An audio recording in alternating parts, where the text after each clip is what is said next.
of the screen, you're going to see a black toolbar there and the word chat. And I want you to click on that. That's going to open a white box that you want to drag off to the right-hand side of your screen.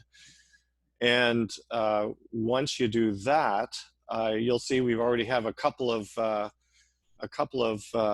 comments there already. And but if you have any questions, you're gonna put you're gonna type them into the chat box, and you'll then hit enter on your keyboard to propel your comment up into where everyone can see it in the chat box above. Okay, without further ado, it is my great pleasure to introduce our first speaker. And he really needs no introduction, but I'm going to give him one anyways. Mike Schreiner is, of course, the leader of the Green Party of Ontario. He's been the leader since 2009. In 2018, he was elected as our first ever Green Party of Ontario member of provincial parliament when he earned over 45% of the vote. Since that moment, and Mike has been how do I say this, a locomotive who has addressed probably every possible issue and more than I could ever care to think about in the legislature and outside. And under his leadership, the Green Party of Ontario has enjoyed enormous growth, not only in voters, but fundraising, staff, media exposure, volunteers. And of course, we reached our highest levels in 2018. Mike, I'm going to stop there because I think people do know a lot about you, and turn it over to you to share some introductory thoughts about the topic of housing. Great. Well, thanks, Tim. And I want to thank both you and Priyan for moderating, and Micah and Claire Helen for being part of this conversation, which is, I think, vital to the future of our communities across Ontario. And I want to thank everyone who's participating for your flexibility in the adjustment to our format tonight. We had a lot of conversations today and decided that it would be better to have an abundance of caution, given how fast moving the whole situation with COVID-19 is evolving. And I'll just say, I know this is outside of tonight's topic, but I was part of all four party leaders, Premier Ford, Andrea Horwath, John Fraser, and I did meet today. And I thought it was good to have all four parties meet at Queen's Park and talk about the public health response and talk about, I think, the importance of ensuring that we're transparent with the public about what the province's planning is related to the novel coronavirus. So I want to thank everyone for your flexibility and accommodation tonight. I also just wanted to take a moment to thank you, Tim, for the land acknowledgement. And sometimes I think, there's been a lot of conversation about land acknowledgements, particularly given the blockades we've seen recently. And I just want to say how important it is, I believe, for us to not only acknowledge and express gratitude to Indigenous nations, but to also respect and support Indigenous law. As we think about reconciliation and our role as stewards of this place we call home, I think how important it is to respect Indigenous laws and Indigenous teachings when it comes to being good stewards of this place for the next 7 generations. So when we think about housing, it's clear to me we're facing a housing affordability crisis. Every community I visit in Ontario, this issue seems to be the #1 issue on people's minds.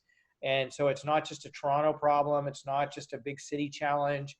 I've met with mayors of small communities who say local businesses are actually starting to purchase houses that they're renting out to their workers because their workers can't afford to live in those communities.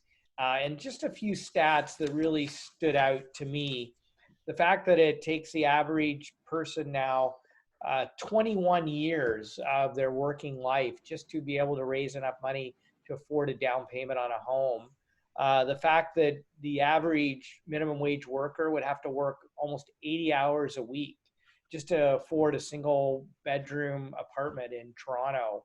Or the fact that there's 170,000 people on the social housing wait list in Ontario, to me, is completely unacceptable, and it highlights the extent of the crisis that we're facing. And so one of the reasons the Green Party decided to put forward this housing discussion paper was that we feel that it's vital for politicians at Queen's Park to work with other levels of government, both federal and municipal, but also to work with private and nonprofit developers, community activists, anti-poverty activists, and others in our communities to develop a very comprehensive housing solution to unlock housing affordability for everyone in Ontario across the entire spectrum. So, you know, from seniors trying to find an affordable place to downsize or to maybe age, to families looking maybe for some more space for their growing family, um, young people looking for an apartment to rent or their first house to buy, people with mental health and addictions or maybe developmental disabilities looking for supportive housing and to make sure they have the wraparound supports they need for housing, to people who are sleeping rough and don't have a place to put over their head, a roof over their head tonight, to ensure that we create a system and build a system that ensures that everybody in Ontario has an affordable place to call home, and that we really make housing first an important strategy for Ontario. Partly, I think everyone should have a human right to housing, but also we recognize the importance that having an affordable place to live provides in terms of just providing stability in people's lives, whether that helps them, you know, access employment or access healthcare and other social services, et cetera, how critically important it is for people to be housed. So I just really want to thank our staff, and particularly Samantha Bird, who's my legislative assistant and researcher at Queen's Park, who really took a mandate that we had to look at best practices around the world and look at where people are delivering housing solutions and to put those solutions into a paper that we then can take to all kinds of people. So we've met with everyone from academics to the Ontario Home Builders Association, realtors, anti-poverty organizations, co-op housing providers, social housing providers, people who are working with people who are facing mental health and addictions challenges, to get feedback on this discussion paper, because we want to have the most comprehensive, visionary, and effective solutions that we can present to the people of Ontario. And my goal is that we can push the government on those solutions over the next 2 years. And then also it'll provide the foundation for what I hope is a strong election platform, because I would like to see housing affordability be, you know, a big topic in the next provincial election. I think we owe that to the people of Ontario. And so right now we want your feedback.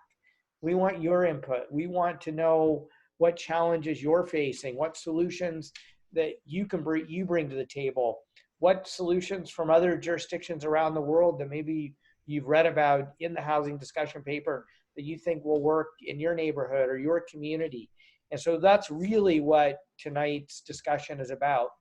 And I want to close with two important points for me. So one is that we clearly need to increase the supply of housing to meet a growing population, but we also need to do it in a way that we ensure that we protect the people and places we love in Ontario.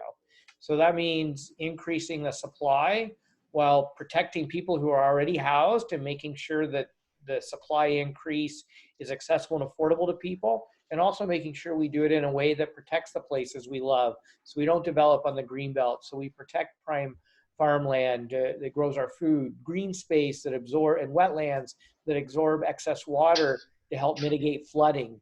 And then the other point for me that I think is really important is that we build housing that's inclusive and sustainable. Ontario has an obligation to meet accessibility standards, and we want to make sure that housing is not only affordable, but it's also accessible for people of all abilities in our province.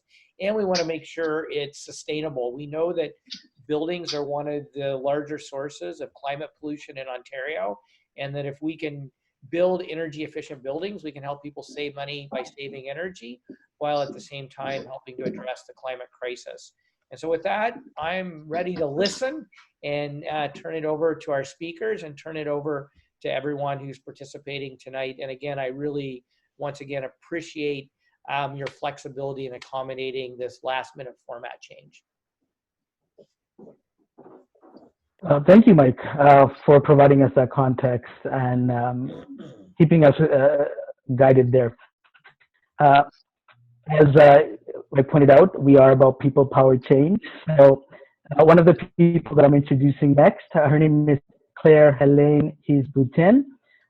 She is a coordinator of community development in the West Neighborhood House, located in the Trinity Woods area of the city of Toronto.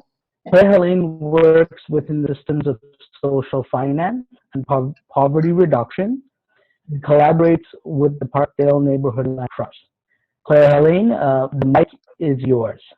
Thank you, Priyan. Yeah, so I'm going to be speaking a little bit about the Parkdale context here in Toronto. And we're really fortunate to have a community that's been really active and engaged in housing issues. And we've got two avenues where that's been occurring. And so one is through the Parkdale People's Economy, and the other is through the Parkdale Neighborhood Land Trust.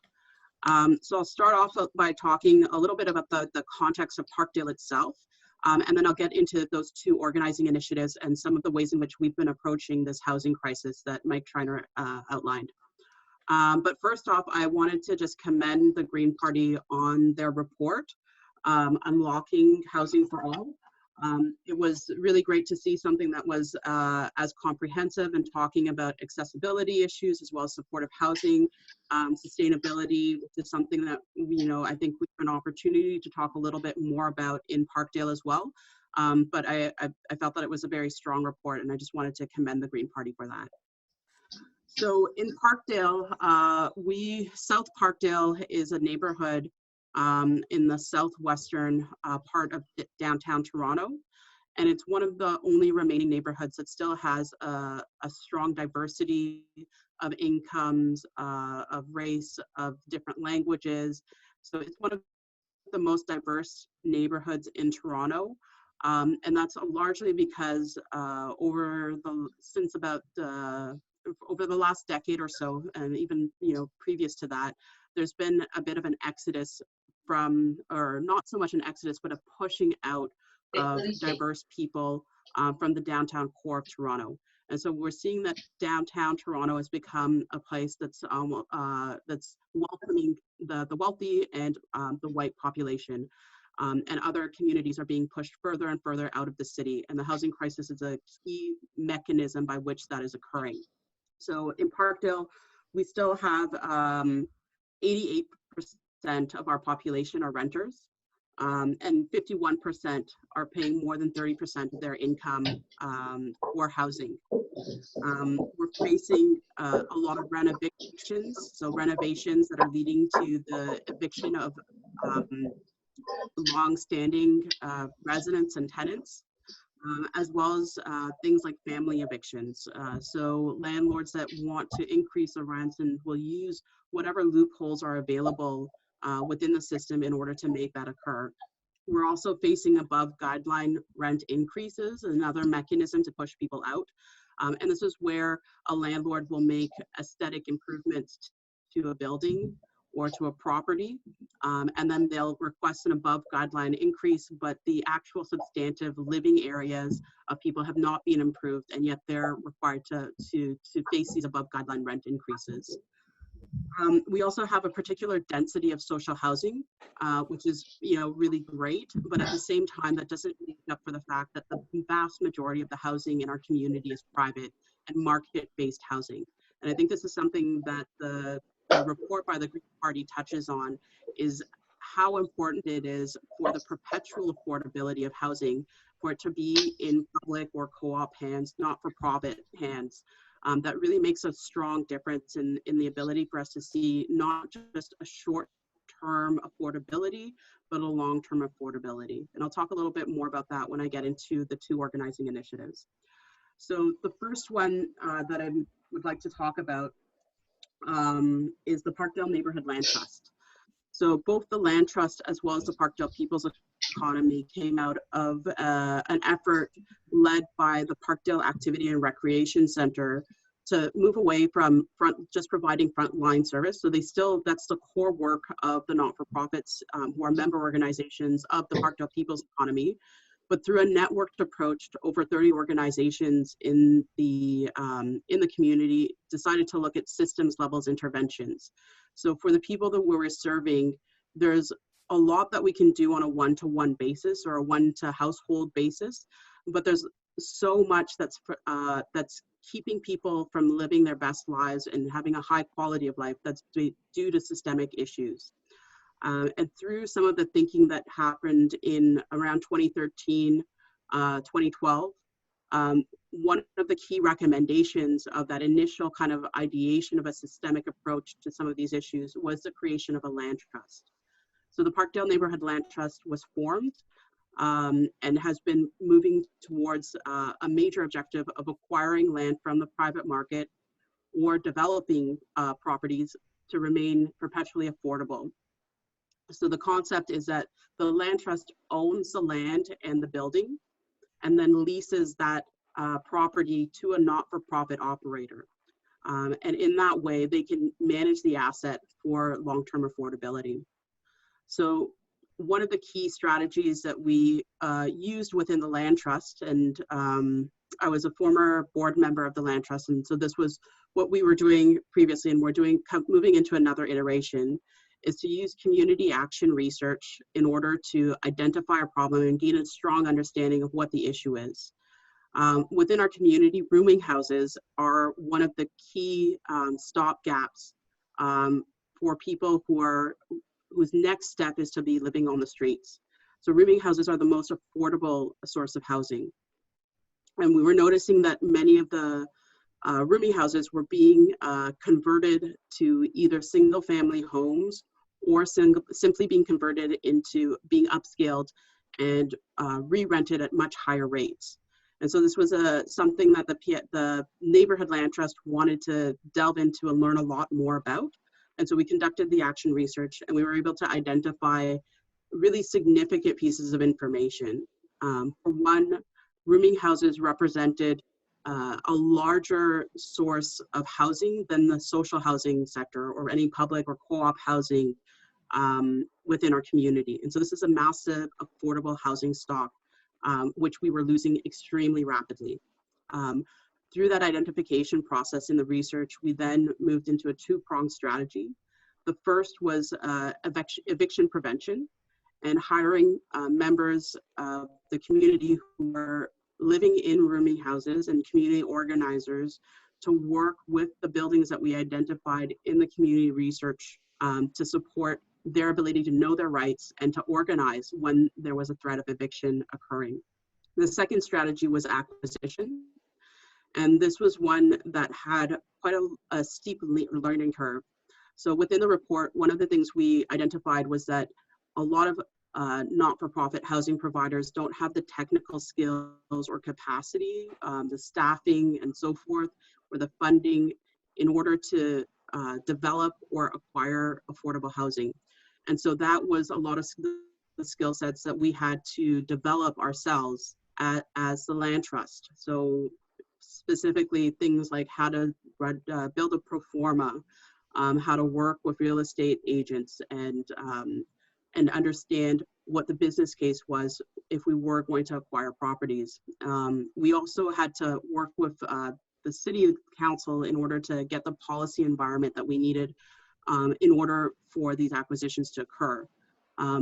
We know now that the funding requirements for an acquisition are realistically something like 50% of the capital needs should be coming from public sources. So either the municipal, provincial, or federal level of government, and then we can acquire financing from the private markets, but we do need the ability to acquire that type of capital. In Toronto, there's the Open Doors program, and there's the provincial investment in affordable housing But the challenge with that is that it's much more developed. It was designed for supporting developers to provide short-term affordability, so affordability over 10 years. And one of the main issues is that it requires you to own the land already. So to already have the land that you're going to be using to create that affordable housing. And that was one of the big interventions that we needed to do, was organize a community in order to get the City of Toronto to create the rooming house pilot, which enabled us to secure a promise of funding in advance of the actual acquisition. And so this was a quite a long learning process. We attempted 8 acquisitions before we were successful, but I'm really pleased to say that we were able to acquire our first rooming house. We also built capacity within the not-for-profit sector to see this as a real potential. And so we're seeing several more rooming houses being acquired by not-for-profits in Parkdale. So that's one example of an approach that's been taken in Parkdale. We're now moving into a second iteration of that same approach, but with low and high-rise buildings. So we have numerous apartment buildings in our community that are currently owned by many international or domestic real estate investment trusts, whose intention is to maximize profit. And that's resulting in some of the issues that I described before, like above guideline rent increases, a disinvestment in the properties in order to incentivize people to move. And this is why we want to dig into this type of housing stock in order to really understand the issues and then develop a strategy to look towards alternative solutions to provide affordable housing for our community. The second approach that we have used, sorry, I just wanted to check time. Am I okay for time? You are okay for time, Claire. Thank you for checking. So the second approach is the Parkdale People's Economy. And so this is a network of 30 organizations across Parkdale. And West Neighborhood House, which is the organization for which I work, is one of those organizations. So this approach is more of a community planning process, and it's deep diving into community engagement. We have several working groups, including an affordable housing working group that meets on a monthly basis. And this is open to the entire community. Anybody can come, and we have an action plan that we use, and the community develops different strategies, whether it's educational moments or workshops or specific interventions.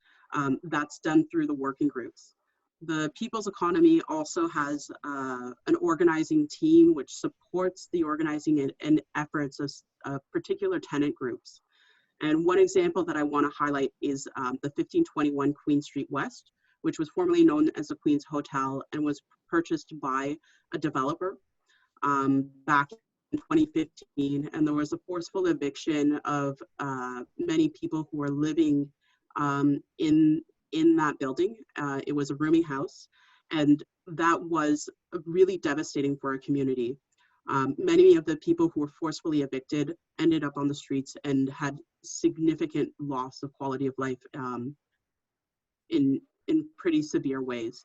And so the ability to hold on to the organizing of community members, and for the community members and the tenants to continue to be able to respond to this through the development process, because it's only now in 2019, 4 years later, that the developer is really moving forward with their development applications.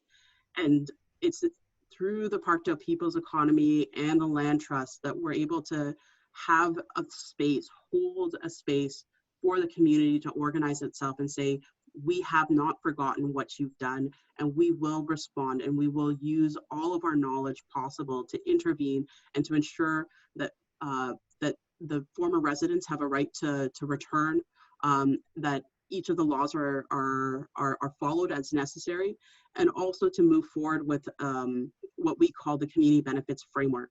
And that's a framework where we know what we expect from developers in our community and what we will fight for in our community. And some of these line up with the Green Party's document, but they include 20% affordable housing on all private developments that are within the zoning guidelines. if a property is seeking a rezoning, then we're seeking 30% affordable housing.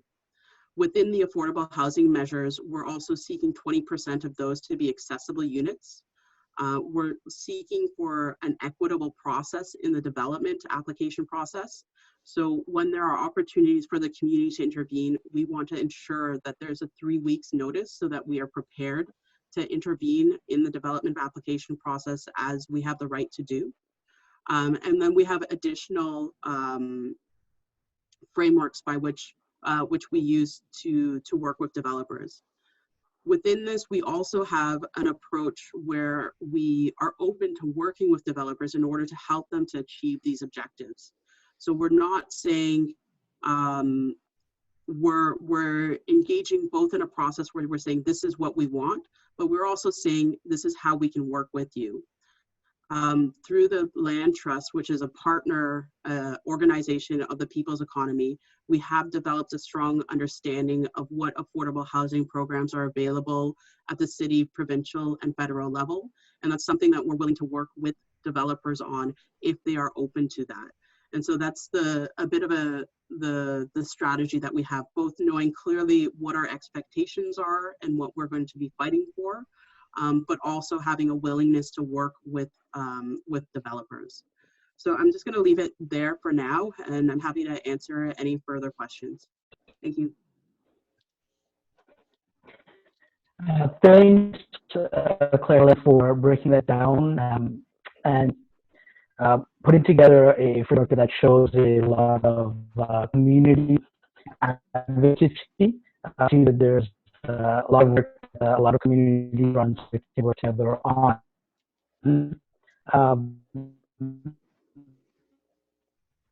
Anyone who's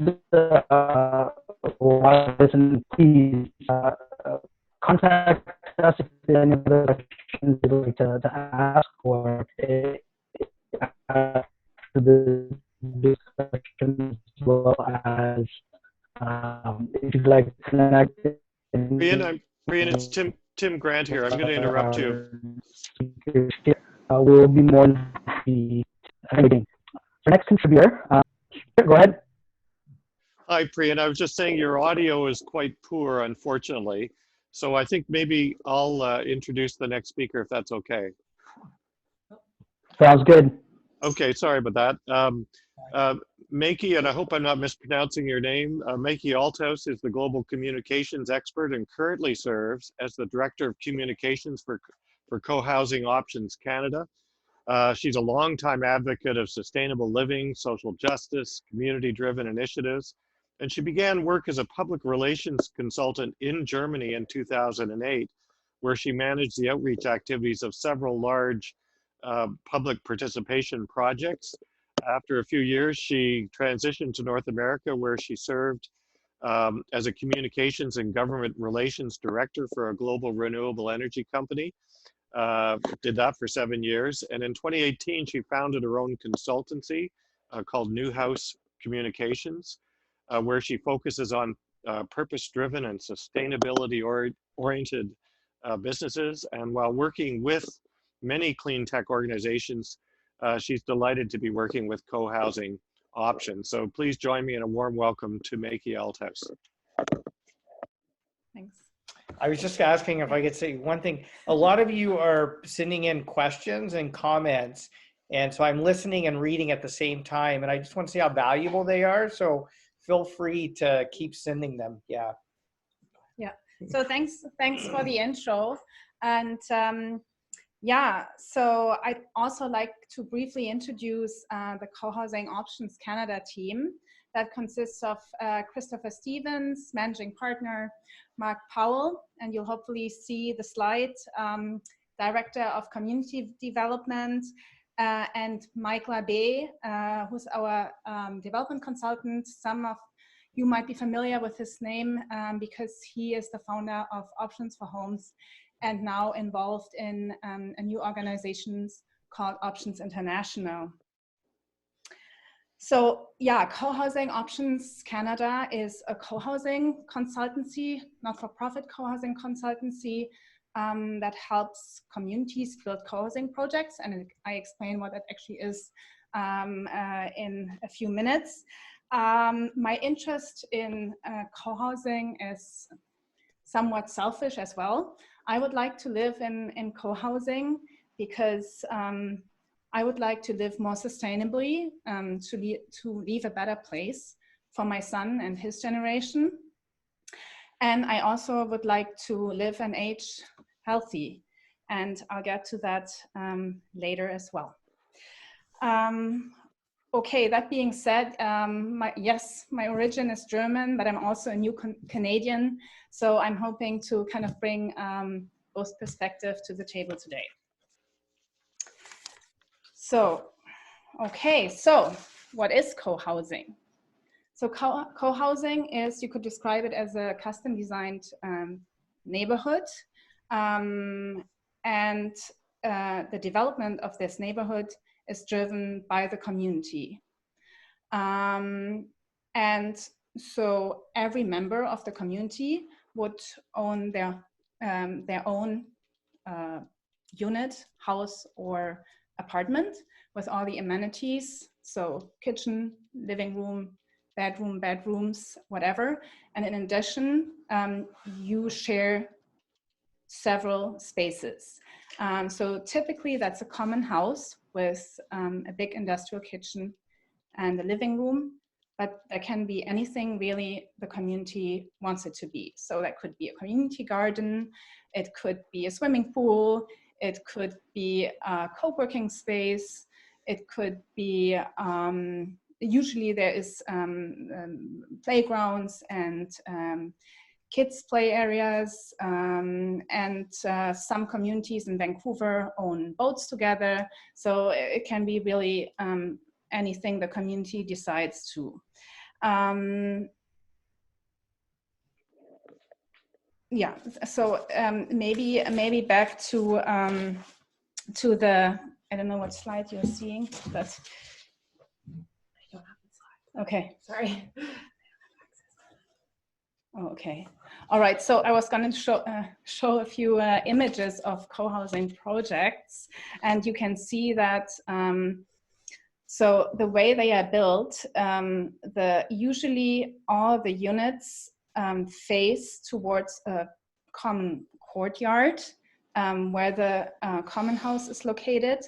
So that way it maximizes community. So you basically can have as much privacy as you'd like to, but you also have constant access to your community, to your neighbors. Okay, so maybe on to the question, why does that all make so much sense? So the simple answer is actually that co-housing puts people and the planet first, while being still, of course, economically viable. And I would also go so much as to say that every co-housing project is basically a business, but a business that puts people and the planet first. So what does that mean? So as I said, community projects are typically driven by the community, not by a developer. So it's people over speculators. It addresses social challenges such as isolation, loneliness, which is a big topic not only for seniors, but also for younger people. I think at the moment in Canada, there are about 30% one-person households compared to about 7.5% in the 50s. So the number of people living alone is increasing. And it is proven that being lonely, living alone, especially for seniors, but as I said, also for young people, increases the risk of dementia, cardiovascular diseases. So it has impacts on your health, comparable to smoking a package of cigarettes per day, which is quite significant. For young families, co-housing creates a safe space to raise your kids, because you are basically surrounded by the housing units, so you can let your kid out and run around, you know, your neighbors. There's support if you need it. There's support for older people if it's needed. Oftentimes in senior co-housing projects, but also in mixed generational projects, there's inbuilt caregiver suites if it's needed. But of course, the main thing is the daily support by the community. And yeah, so maybe I should also mention that there is community meals in most co-housing projects. You can participate in community meals every single day of the week. Some do it once a week, but there are common activities. So it also, co-housing also reduces the weight on our footprint on the planet, because we just need less stuff. Not everybody needs a washing machine. You can share that. You have one furnace instead of 40 or 50, one per household. And that also reduces your costs. So it makes it more affordable. You get wholesale prices for anything, services and goods. All of a sudden, your internet connection is $3 instead of, I don't know, 60, because you share it. Yeah, and you don't need a car. Every household doesn't need a car. You can either decide to share cars, but usually it's also you're in a walkable community, and groceries get delivered, so it's much easier. So that being said, the concept of co-housing by itself is not an affordable housing model, but it can be. And that's a really important point. It reduces your cost of living in the long run, but it can also what we call financially more accessible. So I'll explain what that means. So first of all, because the development of the projects is driven by the communities, that means there's not a super high profit margin. You want to benefit, but that benefit goes, or a surplus, but this surplus goes back to the community. So you can either decide to use this to, for example, put solar panels on your roof, invest in geothermal, or whatever you decide as a community, but you can also use it to make the project financially more accessible to people from low-income households, younger people, whoever can afford it. And how does that work? So that works through the so-called community wealth fund. And the participating members of the community wealth fund put their surplus in there. And it's a fund that is basically used as a loan guarantee towards second mortgages. What does that mean? That means all of a sudden, instead of a 20% down payment, you need a 5% down payment. And of course, you need to fulfill other financial criteria to apply for a mortgage, but that makes it much easier. Plus, I should also say that you could decide as a community, and many do that, to also rent out units at a reasonable price. So yeah, that's for the financial accessibility piece. Maybe what is needed to get co-housing going, it is, and I don't want to go too much into that because it's quite the process. So you need to build the community first. By the way, if you're in Toronto, there's actually a co-housing community in Toronto that I'm a member of. There's regular information meetings on Roncy and Howard Park at Coffee and All That Jazz. You'll find on Meetup if you're interested. Okay, so back to the process. So it's community driven. You need to find the members, and then you need to find a site, which is quite an issue in Toronto. And then you take it from there. You need to make the investment. You need to get the funding. And so it can take about 2 to 3 years. And so, yeah, so one of the main issues are zoning issues, because there are not a lot of places for actually low or lower rise buildings, multiplexes. It's either high rises or single houses. Maybe Hyde Park at Etobicoke is an exception, but it is not so easy in Toronto. Then it is also tricky to finance the project, so anything reduced development costs or tax benefits would potentially help. I just read that in Germany, the co-housing projects are very much supported by the municipalities because it makes neighborhood makes neighborhood more diverse, prevents gentrification.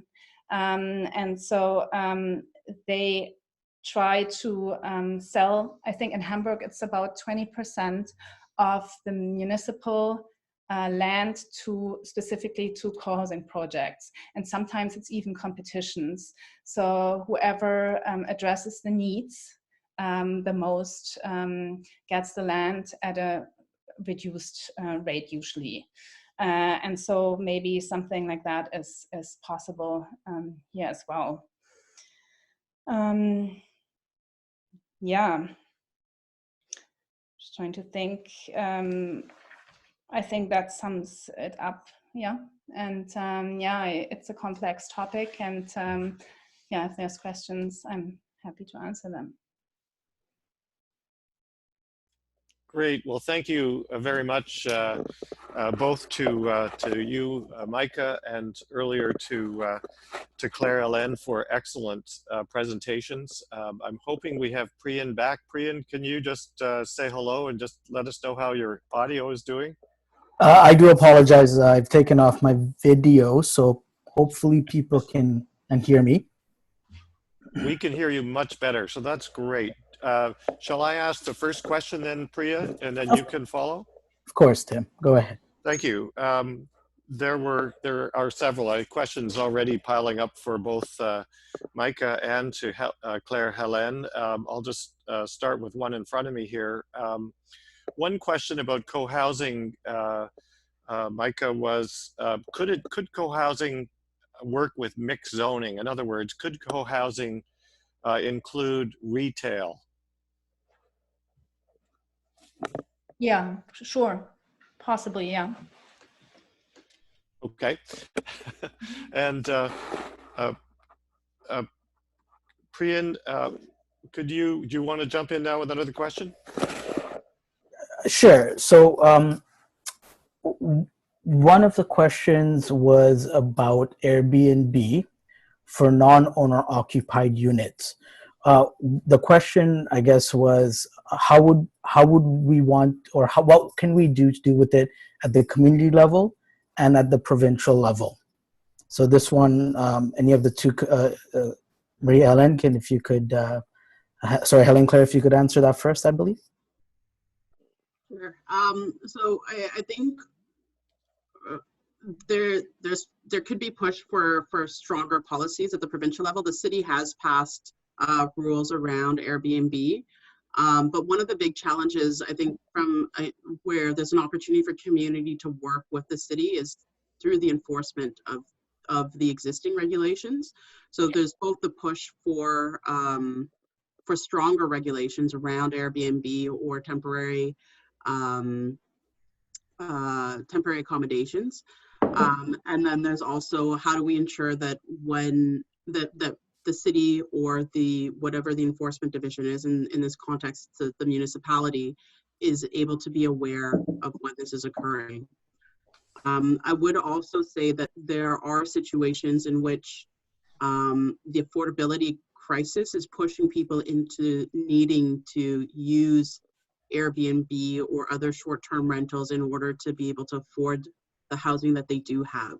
So I think it's a little bit more complicated than simply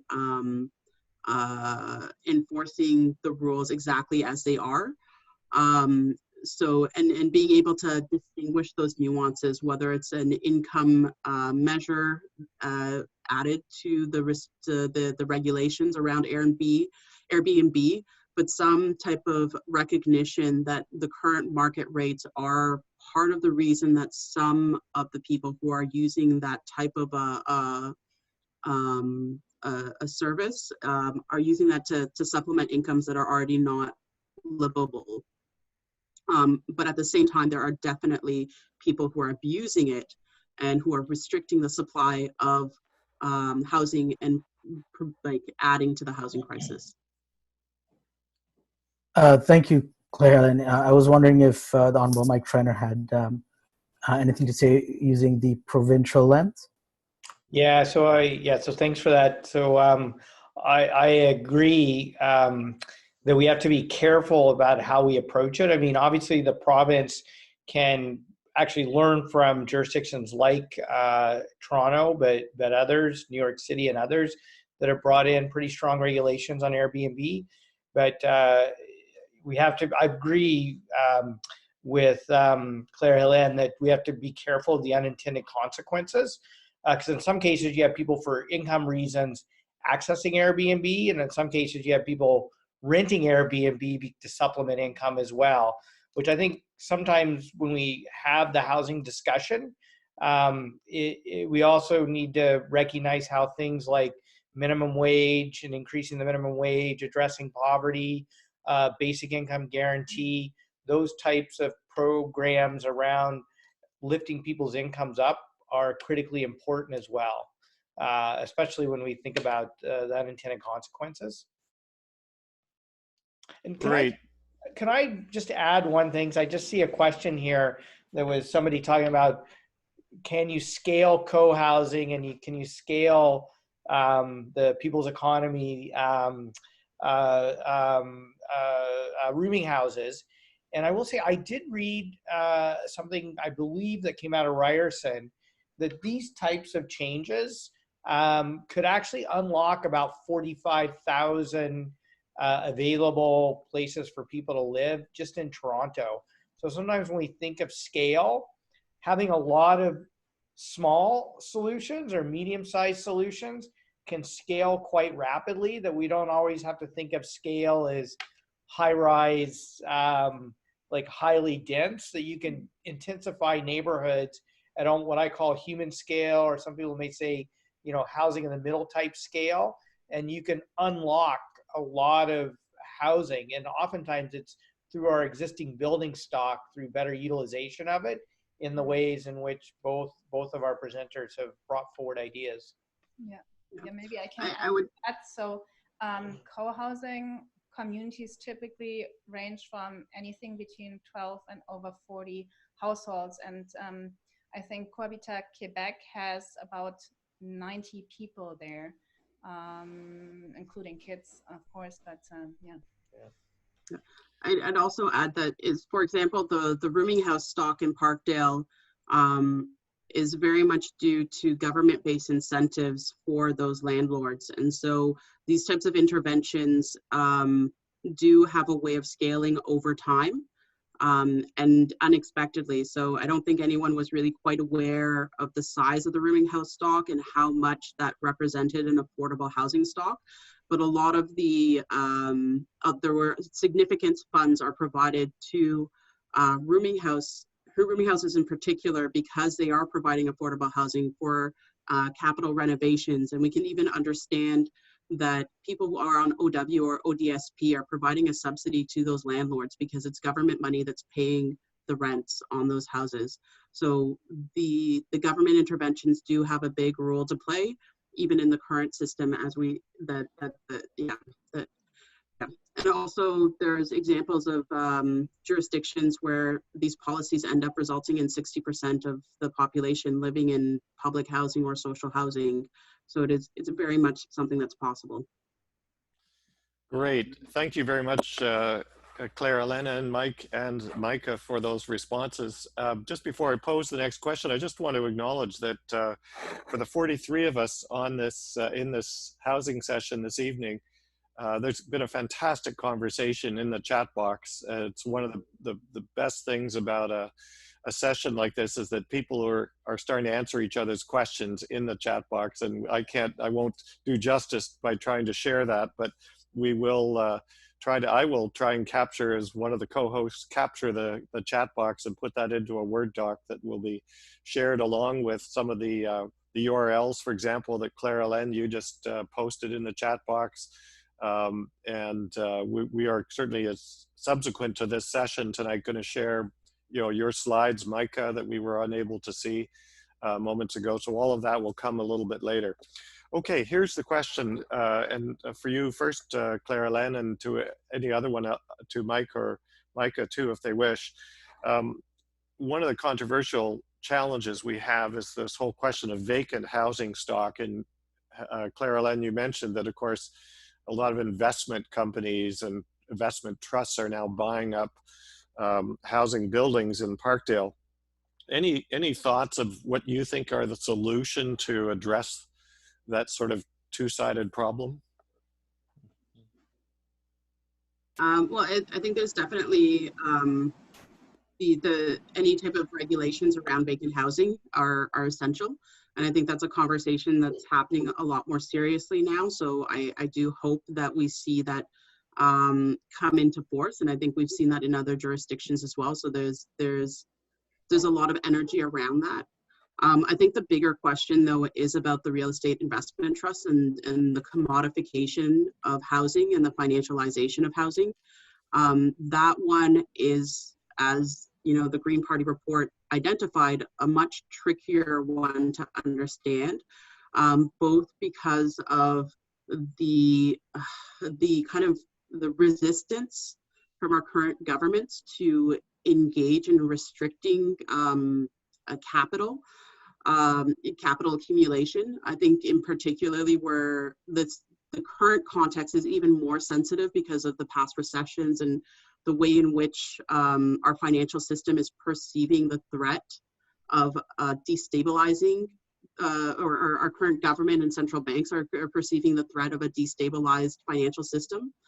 And there's also so much money that was put into the system since 2008 and 2009, and that money is looking for a return on investment, and housing has become the option. And so there's a supply and demand issue that is, that I frankly have no idea how we would address that without having other repercussions in the economy. So I think it's a massive, massive, massive issue. So I would be really interested to know about solutions around that. I think definitely an approach is taxation. I think one that, the door may have been closed on, but that I think is really interesting is to provide public banking to not-for-profits and organizations are providing perpetually affordable housing in order to be able to compete with the private market. That source of capital would be a game changer, I think, in terms of being able to be competitive with what we're dealing with in the private financial system. Yeah, I'm happy to weigh in on that a little bit as well.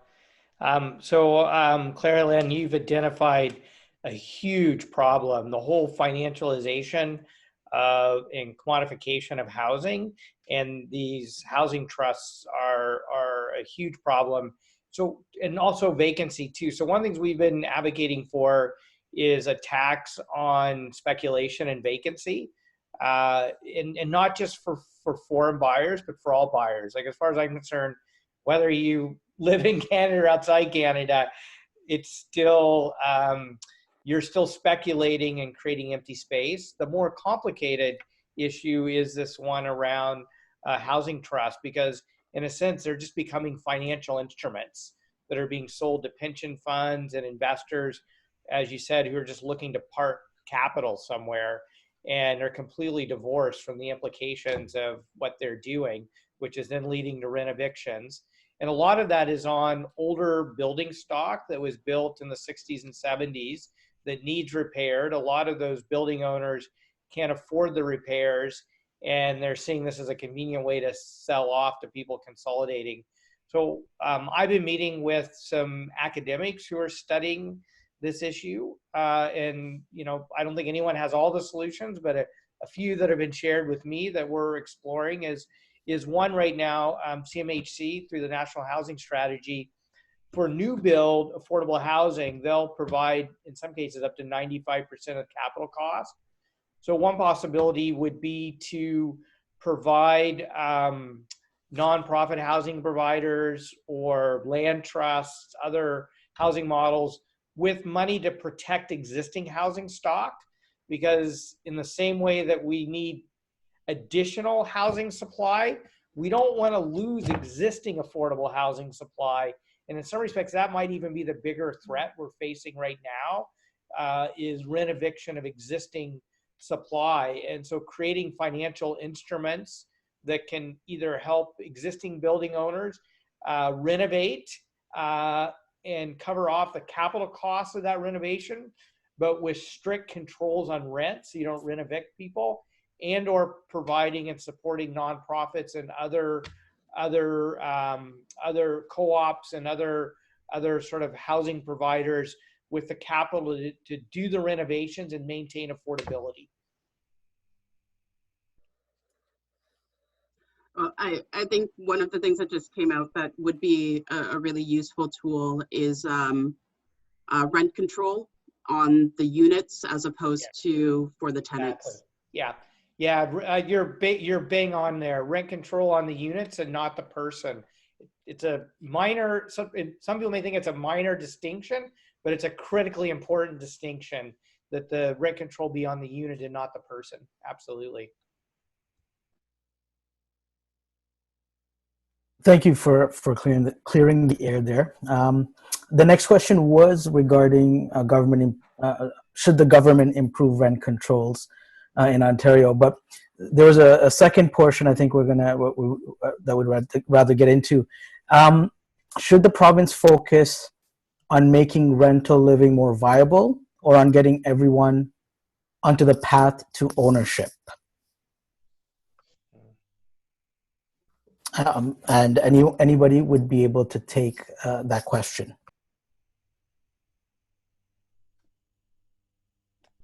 I'm happy to start if nobody else. So we have two experts here, but so I think we need both. Affordable home ownership is really important for people, and for a number of people, it's the most important asset they're ever probably going to own for most people.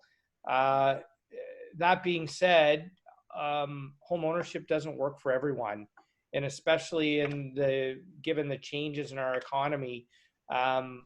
Oftentimes in a situation where, we used to live in an economy where people would actually work at the same company for 20 or 30 years, and home ownership made a lot of sense.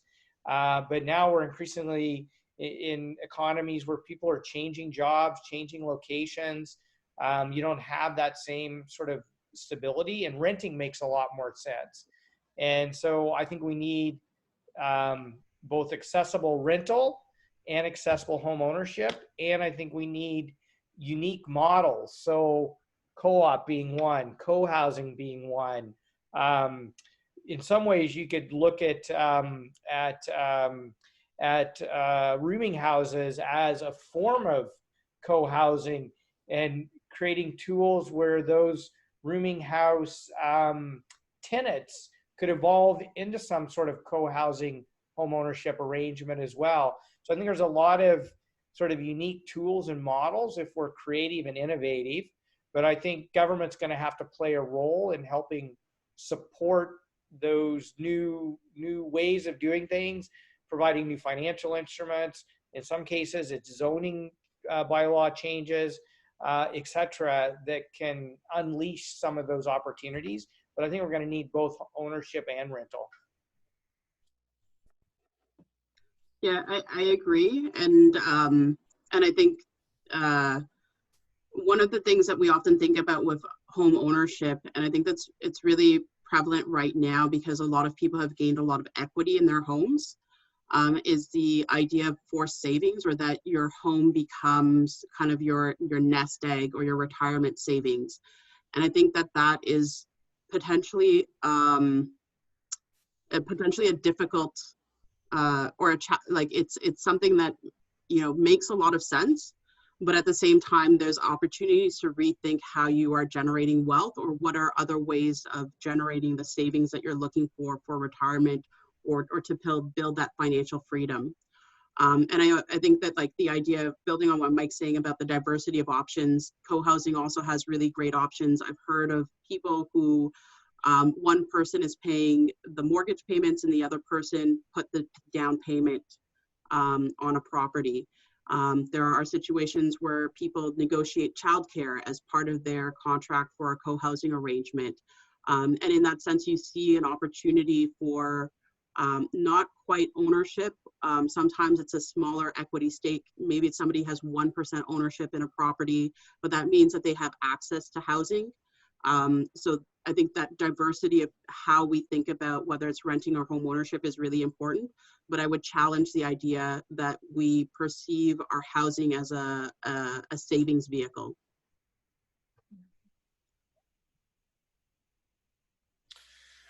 Great. Okay. I want to, all three of you as speakers have mentioned the importance of government intervention in helping to promote affordable housing and diversity of housing stock.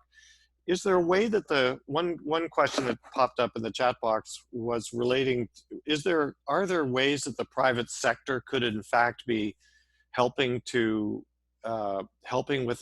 promote affordable housing? Do you see a role for do any of you see a role for the private sector? And if so, what would that role be?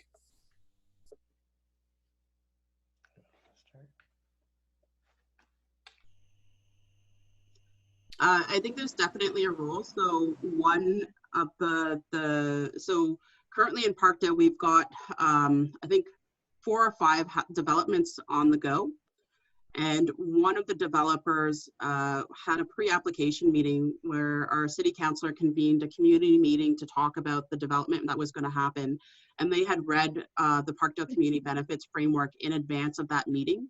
And so they came to the meeting prepared to say, we are interested in the idea of having 20% affordable housing.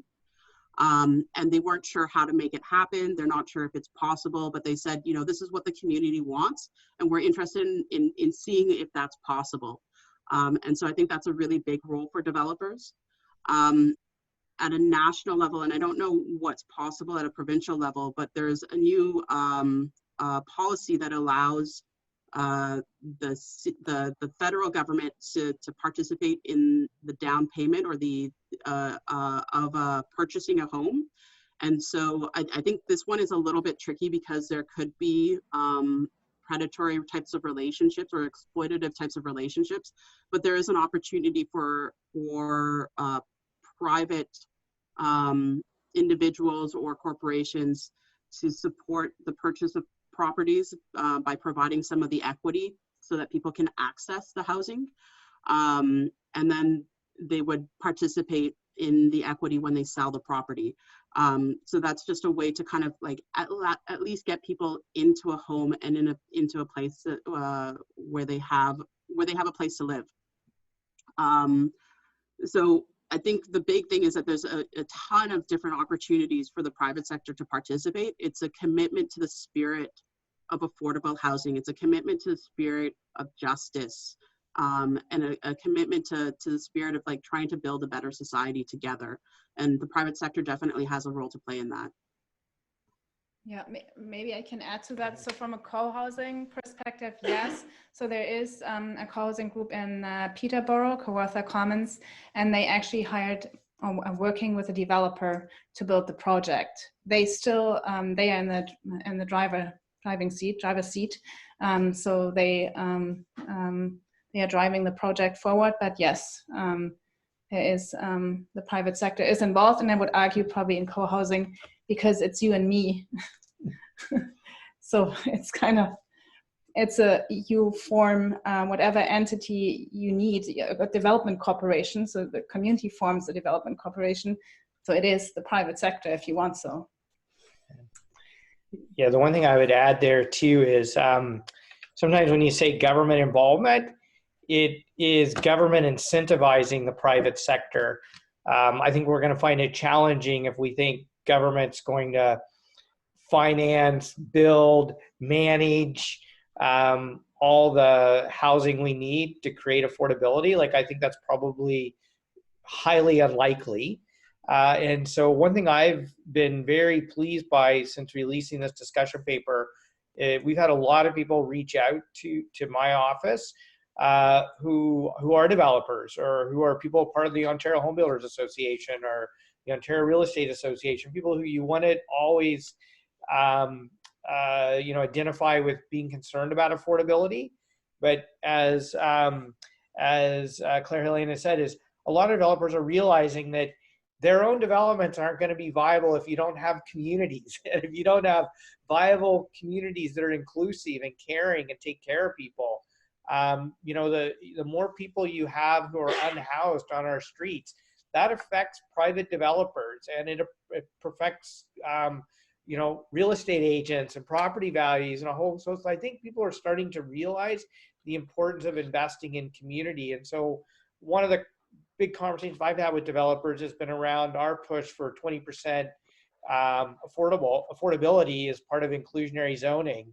And most of the developers have come back to me and said, we can make that happen, but you need to help us, like either give us a density bonus, or waive development charges, or give us a break on property taxes over a certain period of time, just to help us cover the cost of the affordability. And so I think there are ways in which government can work with the private sector and create the kinds of incentives that can lead to things like 20% affordability in all new developments. And in many respects, I think more and more people are recognizing the value of that as well, because we want to have mixed communities, and you don't want to have communities of all one income either. Like, our communities are more vibrant when they're mixed. And so I think it's looking at the tools the government has, making public land available at low cost. I mean, there's a whole host of tools that the government has to work with and incentivize private developers to deliver on affordability. I would just add that anything that the government does, that those incentives be attached to perpetual affordability. Exactly. Yeah, that's a key point. In some respects, you could almost say that's a very good point. Is there's been a lot of controversy. I think there's less controversy about rent control on existing rental properties. There's been some controversy like, well, is rent control going to limit new development? Well, first of all, there's a lot of academic research out there that says that no, it won't. But second of all, the point you just made, that if you are going to provide things like 20% affordability with incentives, then that 20% becomes rent controlled, like significantly rent controlled for a long period of in perpetuity, or for a long period of time, to ensure that it remains affordable. Well, thank you for highlighting the private investor partnership, the government partnership, and how we ensure that it's a sustainable, long-term affordable housing plan. There was a specific question for Claire Helene, and it's regarding the Ontario Residential Tenancies Act. I think we were talking a bit about enforcement prior, but has your group conducted an assessment on how the Ontario Residential Tenancies Act could be improved, specifically to prevent landlords from taking advantages of loopholes, such as family evictions and renovictions, as you had spoken earlier?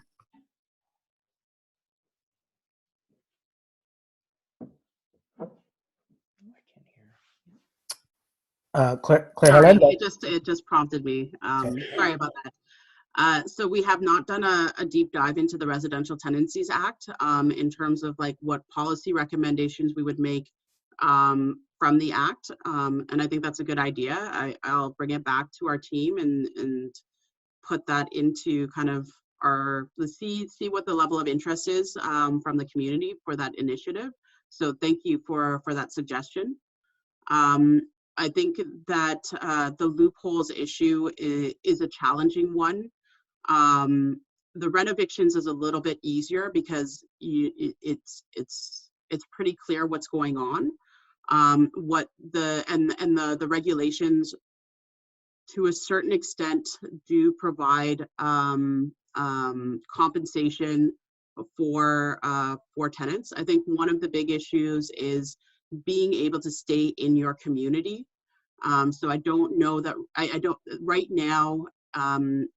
The landlord is supposed to help you to find accommodations during the renovations at a similar rate, but they're not required to do that within the same neighborhood in which you live. So that would be one that I can name off the top. I'm sure there's many more. The family evictions one is a bit different because how do you confirm whether or not there's family there or living there or not? It's a bit more difficult. But in both cases, it's the follow-up that's important, and the responsibility is often on the tenant to be doing that follow-up.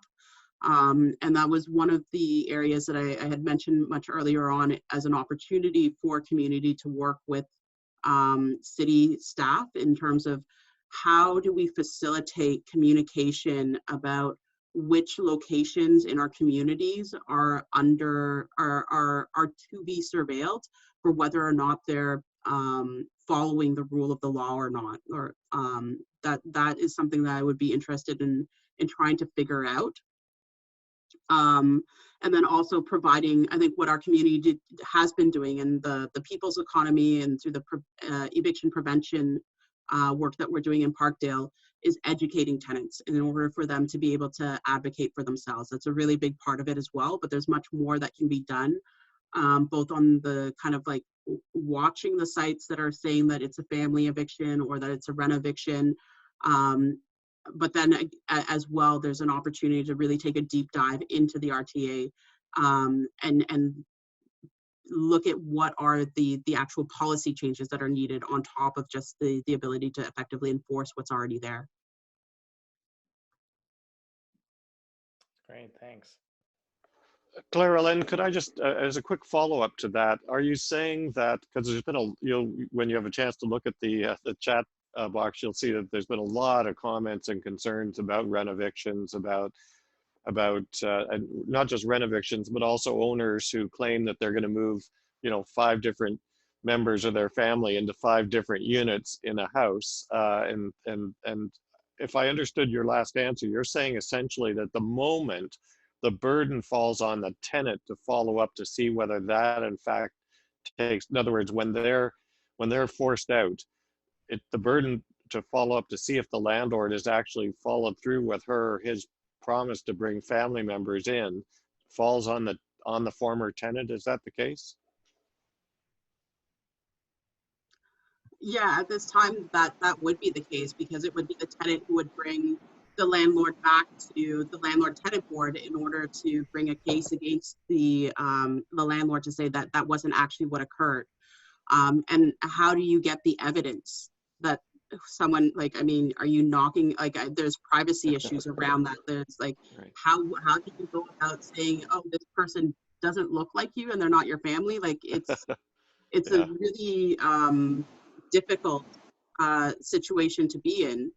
And so I think though the spirit of the rule is good, there's some problems in the way that you can actually, like, the implementation, what that actually looks like, and the fact that it's the burden is on the tenant is also very challenging. And so the support of organizations like the Land Trust and the Parkdale People's Economy to educate tenants to increase their capacity to take on that burden is extremely important. And I think that education component is huge, because there's so many other components of the Residential Tenancy Act that are being violated every single day in our communities, and people are unaware, and it's usually the most vulnerable that are being preyed upon. whether it's rent increases that they haven't even applied to an above guideline rent increase, and they're doing above guideline rent increases, and the tenants aren't aware that that's not legal. You have people who have tenancy rights who are being charged double or triple the rent because the person whose name on the lease has moved out, but they've been in that unit for a number of years and are essentially another tenant in that unit. So there's a variety of different things that are happening, and I would also highlight that there are stories of threats of violence for evictions as well that are going on. It has gotten to that point. Thank you very much.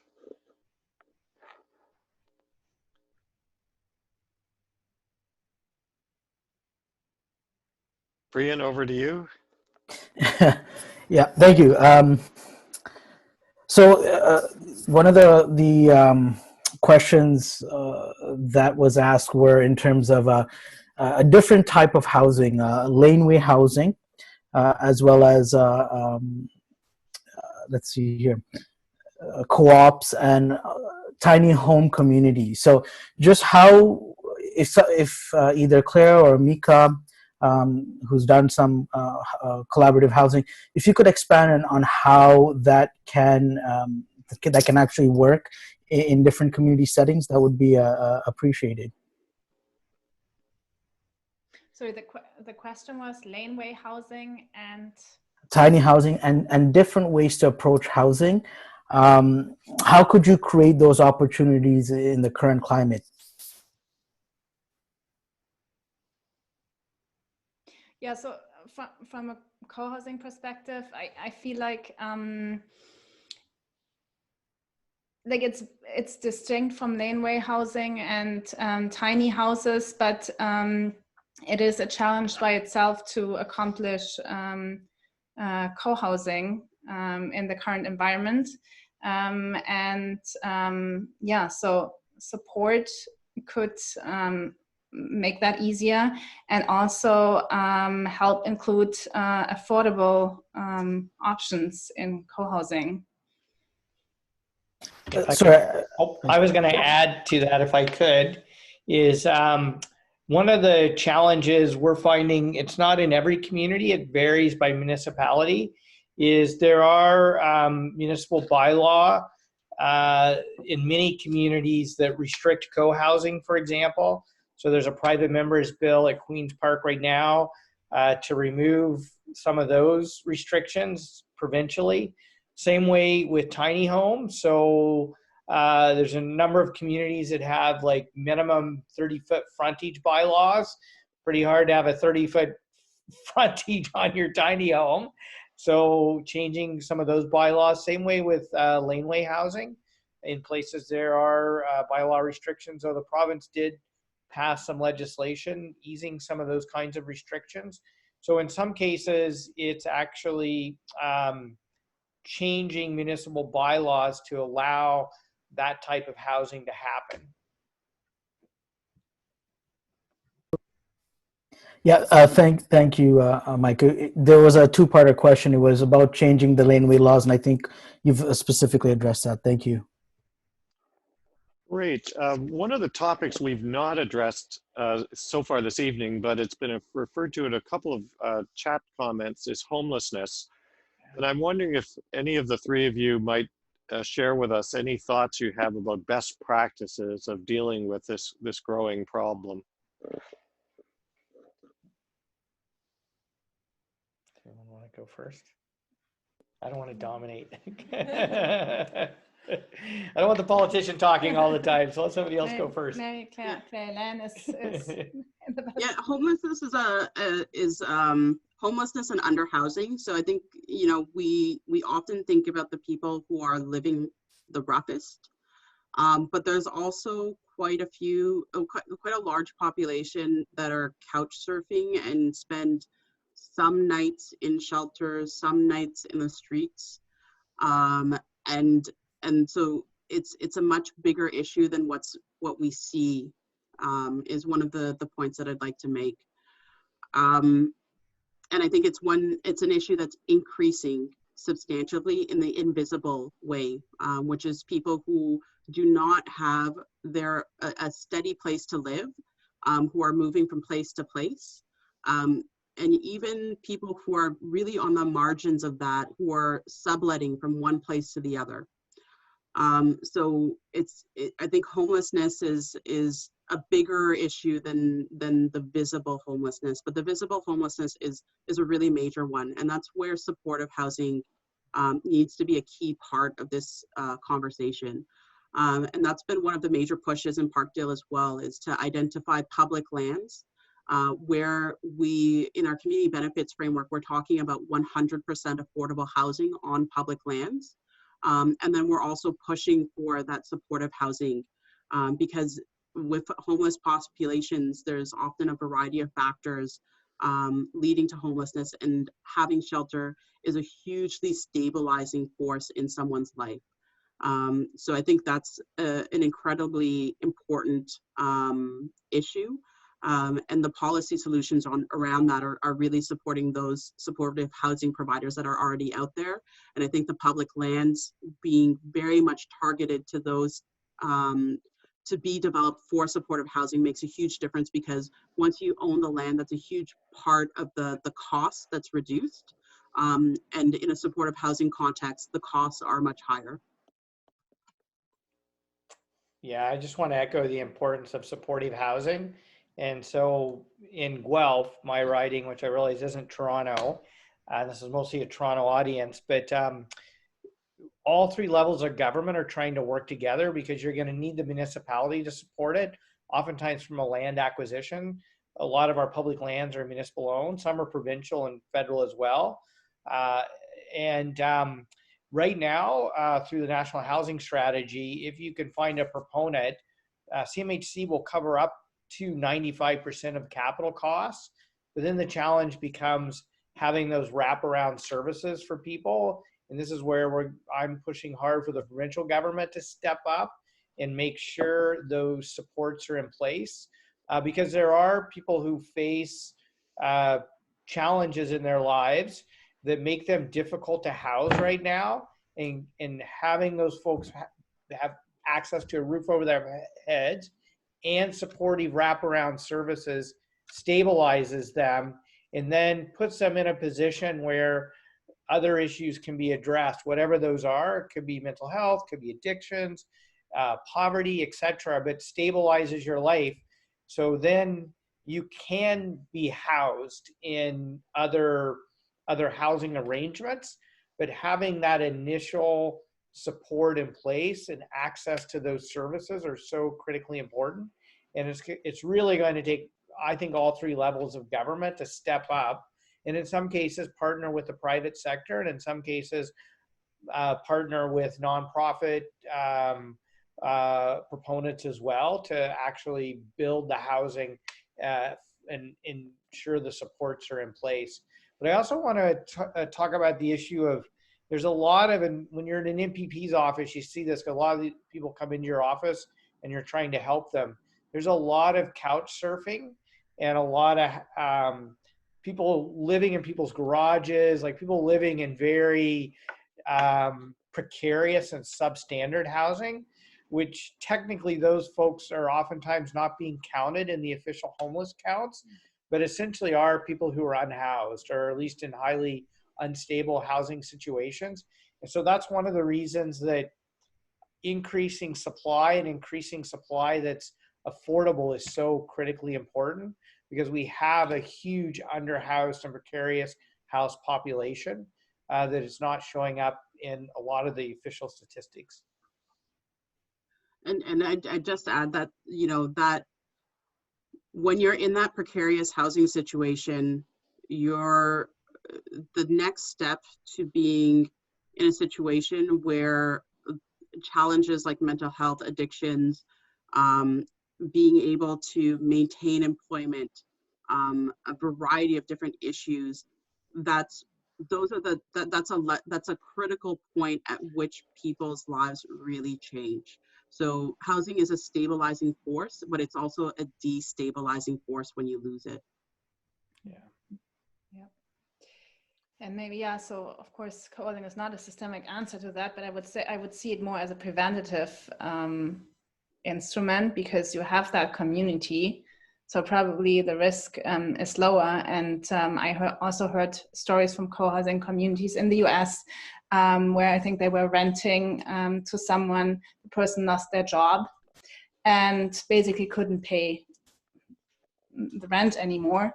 And then every month there was a check basically in his mailbox because the community decided together they would take care of that person. I mean, that's more a cute story, but the reality is community support is worth something, like mentally and also materialistically. Yeah, actually, if I could just add to that, one of the things I really like about both the co-housing model and just the work that Parkdale People's Economy is doing is, one, how democratic it is, and inherently democratic it is because it is so community focused, and how important community connections are in building resiliency. And I don't think we can underestimate those. And sometimes we live in a world where those community connections are breaking down to some extent or are more challenged. And I think that compounds a lot of issues around housing affordability, poverty, social isolation, instability in people's lives. And so these models that I think increase community connections are really important, not only for housing, but just for people's resiliency in their day-to-day lives and in our collective lives as neighborhoods and communities. Great answers, you guys. One more question. Another topic that we haven't addressed this evening is, of course, gentrification of neighborhoods and the pressure that that puts on affordability. But also as a city, we're trying to encourage densification or intensification, particularly around new transit hubs. That's been a Green Party policy for a few years.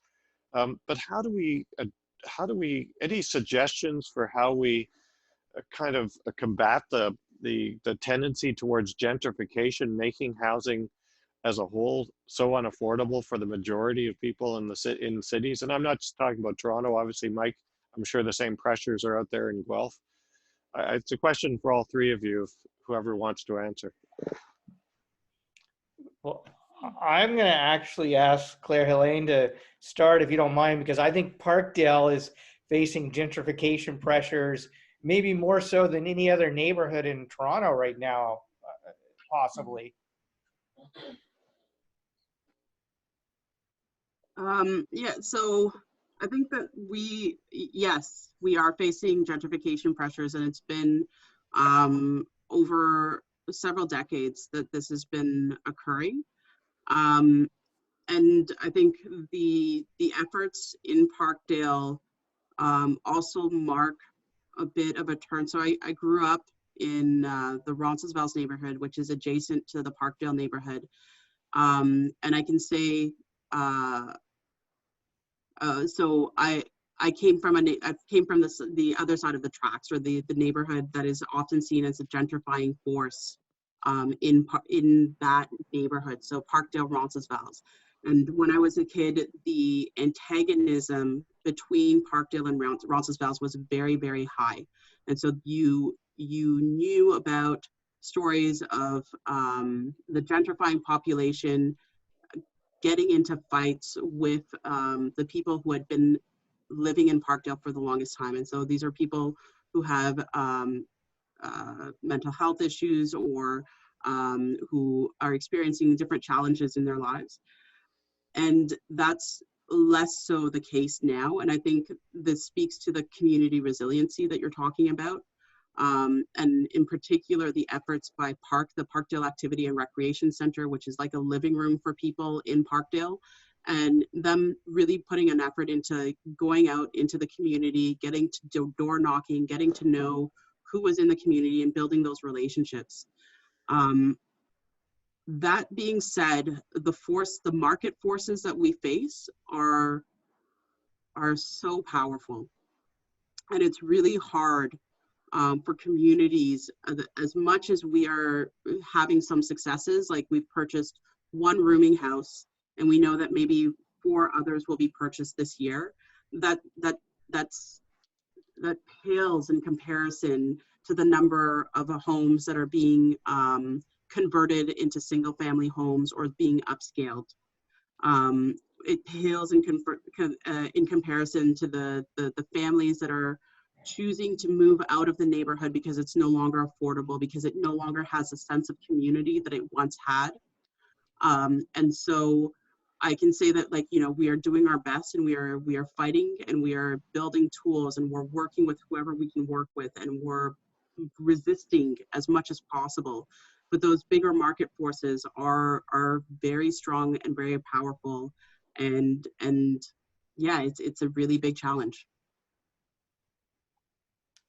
Yeah, so one thing I would add to that, and I think particularly in the Parkdale case, but in other cases where you have like 1960s, 1970s built rental property, or purpose-built rental, because that's when most of purpose-built rental was built, because of government policy, quite frankly, that, you know, no longer is in play right now.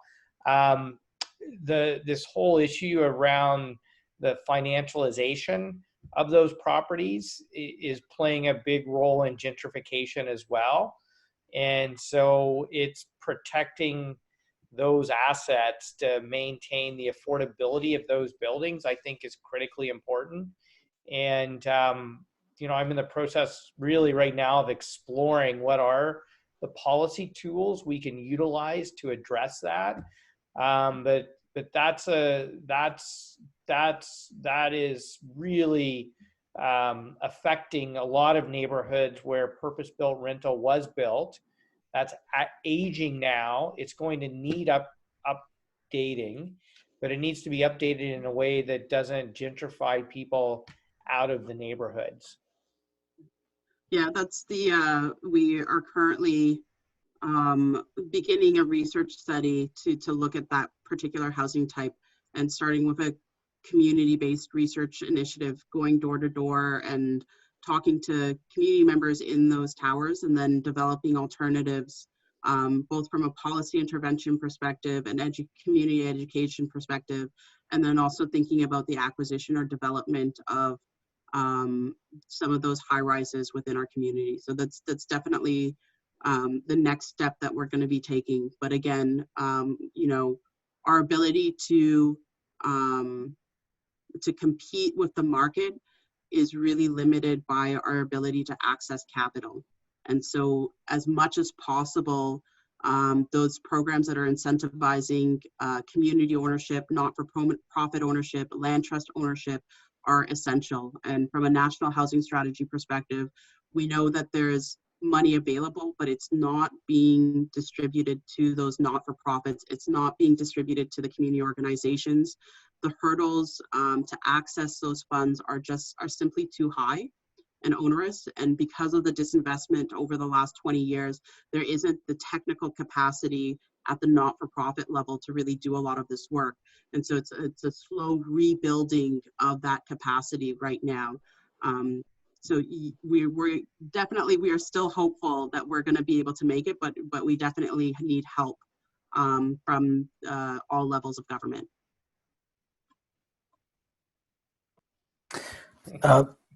Thanks for providing those answers, specifically about the community resiliency during this gentrification period, and needing the access to public finance for this type of work, and also the slow rebuild. There was a question in... Priyan, can I add one more piece? Sure. On that? I was just thinking of this, sorry. We also, I think, have to look at the whole municipal property tax structure, and the fact that I know this applies more to commercial than residential, but we've seen in neighborhoods that are gentrifying, we've seen what would be community spaces that maybe house nonprofits or artists, community organizations, etc.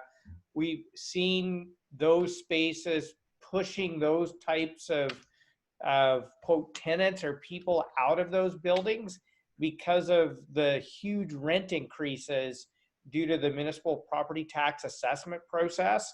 And so it's really important to protect housing, but it's also really important to protect those like nonprofit artists, community organization spaces as well, that are really important parts of building that, maintaining that resiliency in our communities, providing employment for people, providing, you know, services for people. And in some cases, we're seeing people being taxed out of those buildings because of the way in which the municipal property tax structure works. And I would just add that it's also the small businesses that are serving the communities that have been there for a long time. So it's not within the commercial space, it's not just the not-for-profits, it's also small businesses that are either selling food at a lower cost, selling ethnically specific food, selling goods and services that are ethnically specific or at a lower cost are also being pushed out, which also changes the energy and the culture of a community, which also makes, you know, a lot of that community resiliency and that ability for people to feel like they are at home much more challenging.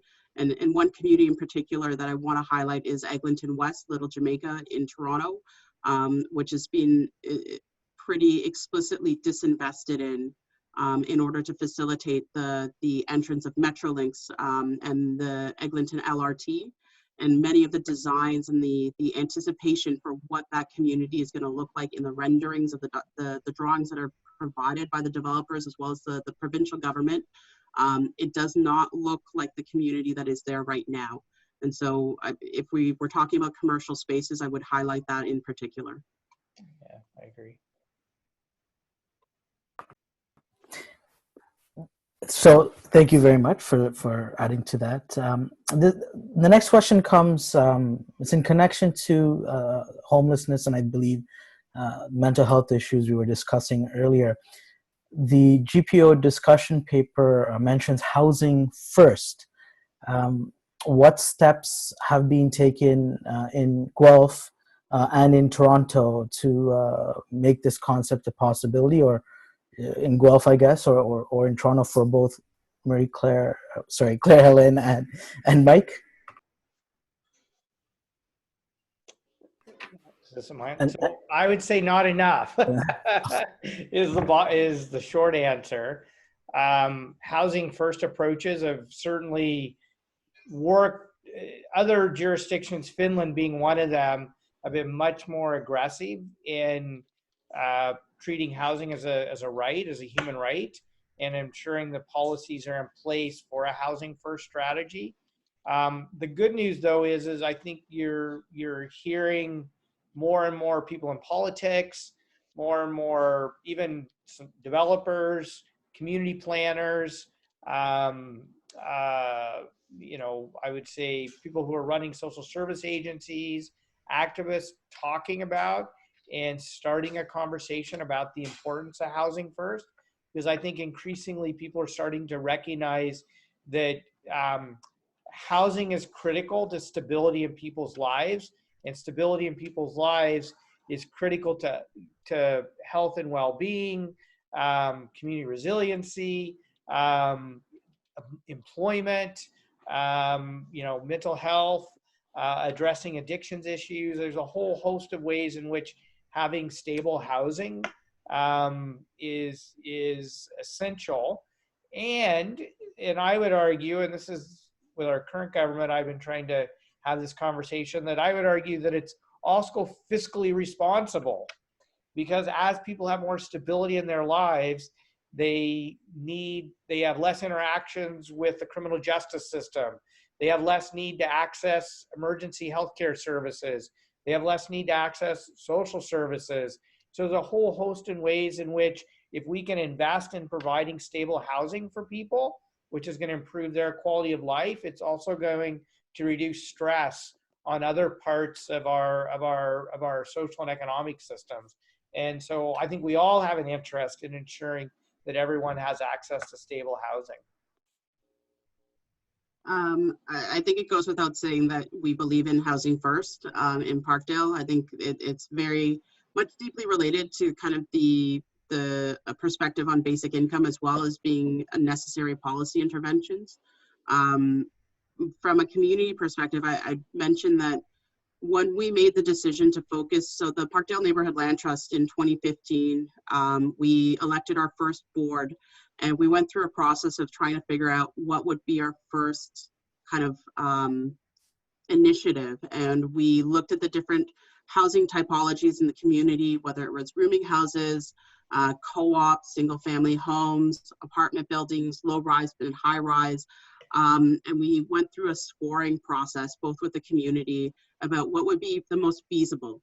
And so there was a conversation that we had about, well, you know, a high-rise development or a mid-rise development would be the most financially feasible. But we recognized that the most important need in our community was rooming houses. And when we started that work, everyone told us, you know, you guys, it's a pie in the sky. It's not possible. This is the hardest type of housing issue to address. But we recognized that that was what our community needed and what our community wanted. And so we decided, even though it was a hard thing to do, that we would push forward on it.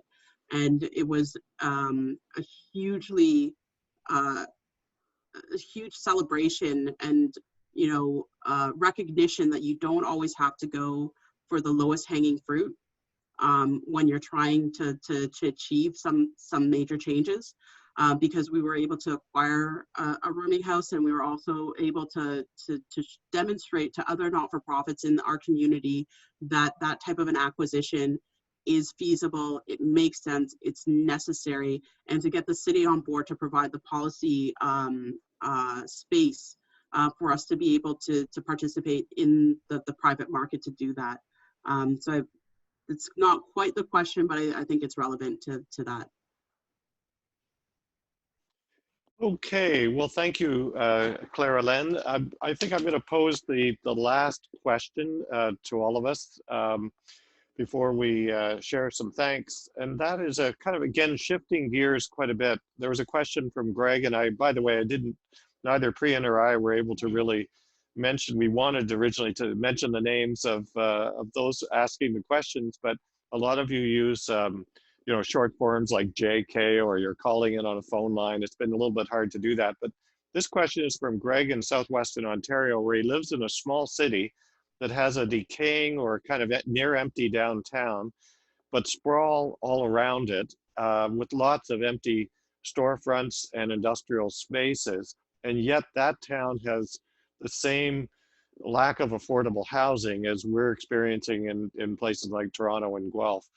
And I wonder if there's, what advice you would have. In other words, the land is there, underutilized, and there's a need to revitalize that town. Any thoughts or suggestions about best practices that could be applied to that and many other communities like it in Ontario? Yeah, maybe co-housing is a good option there. I don't know of any Ontario or Canadian examples, but fact is, because all of a sudden a whole community, as I said, up to, I don't know, 100 or more people come in, so that can be a game changer for a whole neighborhood and trigger change, yeah, across the downtown core or a certain area. Yeah, actually, I was going to say on that, particularly, I hesitate to generalize, but in a lot of smaller, more rural communities, you also have significantly aging populations, and there's a lot of social isolation for seniors, which has a whole host of other negative health effects. And co-housing, I think, you know, oftentimes we think of co-housing sometimes as something for young families or people in their 20s, but I actually think co-housing for seniors offers some huge benefits and opportunities to address social isolation. Yeah. And then I was going to say, in terms of sprawl in a lot of our communities, particularly once you get outside of the GTA, but within the GTA as well, a lot of that is just, those are land use planning decisions that governments have made, and government does have the tools to prevent that from happening, maintaining existing urban boundaries, not so we prevent sprawling development, restrictions on being able to develop prime farmland, for example, the maintenance of wetlands. And I would argue all of that kind of green infrastructure, if that's what you want to call it, is also has a lot of other benefits. So one being preventing flooding. As we face a climate crisis and we see more and more flooding, as we pave over the Earth's ability to absorb excess water, we're going to see increases in flooding, which is then going to cost us a whole host of extra money and infrastructure replacement and things like that. And then the other one, I would say, particularly in downtown revitalization, is using tax tools to incentivize redevelopment of abandoned or highly underutilized properties. Because in a sense, that redevelopment is less expensive for municipalities because they're not having to build new infrastructure. You're able to utilize existing infrastructure. Whereas when we do sprawl development, sometimes municipalities have this sense that, we can get some quick cash through the development money, but it actually ends up costing them more because the infrastructure costs of covering that, of paying for that sprawling development actually costs more. So you can create tax incentives to encourage revitalization of existing and underutilized buildings, particularly in older downtowns and smaller and mid-sized communities. Yeah, maybe. Go ahead. We just directly to add to that. So so I know in Germany, many municipalities have done that with co-housing groups in that case. So they basically sold off land in underutilized areas as at a discount and encouraged the redevelopment of certain areas. Yeah. From a community perspective, that sounds like a very exciting opportunity. One of the challenges in Toronto is that the cost of land is just so high. So if you're talking about an area that's been underutilized and disinvested in, and I'm not particularly sure if this is the case or not, then you do have a really great opportunity for an investment from a community-based approach. In a downtown area, the commercial push would be a really major component of that. And I would suggest to look at other jurisdictions. So in particular, Push Buffalo has done a lot of really great work, as well as Jackson Rising in Mississippi. And both of those are initiatives where community organizers came into areas that had been underutilized and disinvested in, and really pushed an entrepreneurial approach within those communities in order to uplift their neighborhoods. It's a really big struggle and a challenge, but it's also an opportunity because the costs can be so much lower than in other places. So again, Jackson Rising and Push Buffalo as two examples. And just one critique that I heard recently from Jackson, Mississippi was investing in a time bank. And the reason to do that is, from a community perspective, building up those community connections is extremely important. And we live in a society where the larger pressures are for people to move towards individualism, towards just taking care of themselves. They're facing so many huge challenges and stresses. And so finding ways to really incentivize that community connections are extremely important, and time banks are one way of doing that. So if you want to ask me more about that, I'd be happy to share.